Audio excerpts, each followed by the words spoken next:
everyone, in this video I'm going to instruct you on how to do a hip hinge. A hip hinge is basically a simple movement to instruct and tell your body how to move from your hips rather than other parts of your body like your lower back. A lot of people tend to struggle with lower back pain whenever they are bending over or squatting, so this hip hinge is a great technique and an exercise to train your brain to move right here. So a lot of people, when they bend over, we tend to kind of bend from our back, or we may be squatting, but we may be kind of bending over a lot from our trunk and not really getting that nice sitting back with your hips. So you may notice when you squat, you kind of just let your knees come forward, and maybe if your hips are really stiff, you just kind of reach over and bend your trunk down. When in reality, you should be able to hinge your hips back. Sit your femurs, your thigh bones, back into your glutes. So I'm going to show you how to do a hip hinge with this stick. So this stick is a really great tool to give you feedback, tactile feedback, to train you to do the hip hinge.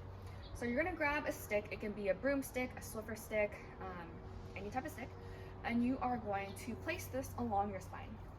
There are 3 points of contact: the back of your head, your mid-back, and your sacrum. So when I'm bending over, I want to make sure I'm keeping these 3 points of contact. So when I bend over, I should be keeping those 3 points of contact. Now, when most people do this, they kind of let go of that top one because they're actually just bending over from their back. So if you are truly doing a hip hinge, all those 3 points of contact will remain as you bend down. So a cue that can help you with this is trying to think about lifting your tailbone up towards the sky, almost think about lengthening your hamstrings. Another way is to think about shifting your hips or moving your hips back as you bend forward. Now you can practice this by just doing a hip hinge, not moving your knees. You can also practice this by actually doing a squat, again maintaining those 3 points of contact. So I'm really going to think about sitting backwards, sitting into a toilet, and then coming back up. Now you want to make sure you aren't arching your back, so kind of keep those ribs tucked in a little bit as you squat down and come back up.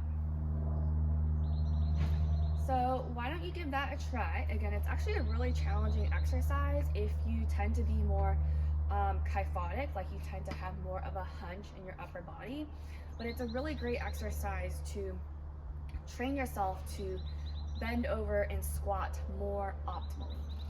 So give it a try and let me know if you have any questions in the comments.